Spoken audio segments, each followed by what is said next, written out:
the 55th founding anniversary of the municipality of Malungon. And as we celebrate this 55th founding anniversary, let's us enjoy with so much fun. Let's us enjoy with so much enthusiasm, with so much energy.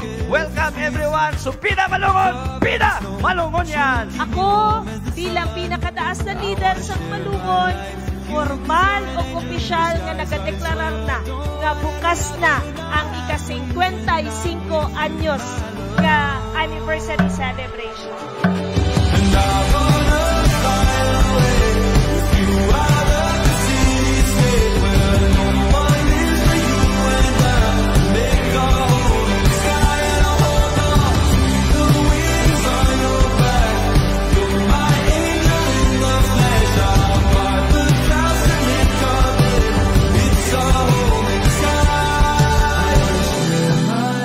Farmers Day 2024, mahimo kining mabulukon o mahinumduman sa tanan.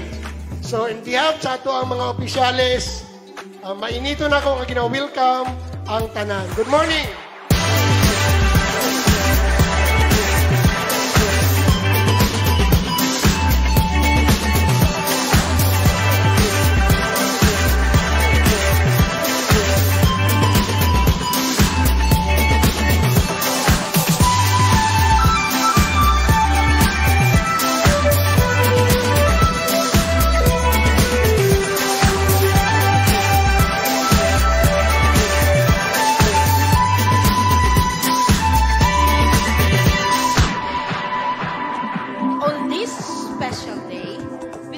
And honor your unwavering dedication and hard work. Indeed, as your foundation anniversary theme, Malungon Beyond Compliance means striving to exceed the basic standards, surpassing the minimum expectation.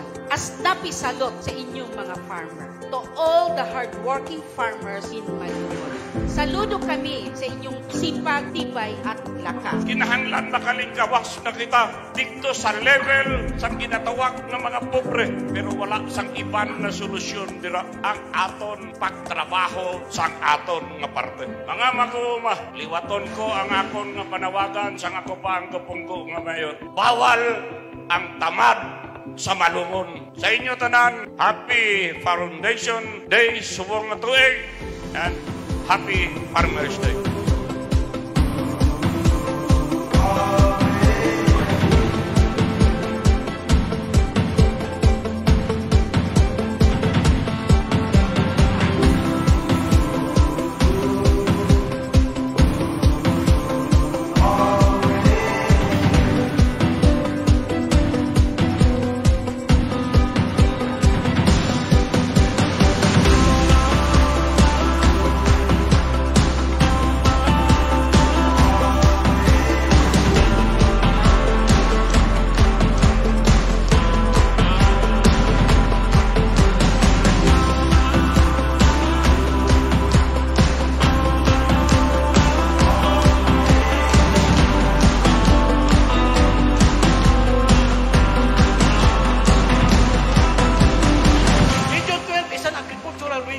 Dapat sabihin natin, masagana ang agrikultura natin. Kaya yan po ang pulutol foundation ng magandang ekonomiya. Ipadayon naton ang inspirasyon nga ara sa aton nga kasing-kasing. Kita tanan, sigurado ako, pareha sa ginhambal sang akon nga tatay, sabay-sabay tayo nga angat. Sa tanan-tanan nga mag-uumang, from the bottom of my heart, maraming salamat sa aton panagiusa kag kooperasyon. Si Mayor Tessa, ang inyo nga mayor sang Malungon, formal kag opisyal na nga nagadeklarar, bukas na ang aton activities sa Farmers Day. Maayong unto sa aton nga tanan.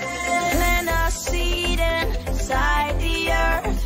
Just one way to know its worth when we celebrate the world. Celebrate the world. Come on and celebrate the world. I, Attorney Maria Vanessa D. Constantino, your municipal mayor of Malungon, hereby declare that the Jobs Fair and Livelihood Forum is officially open.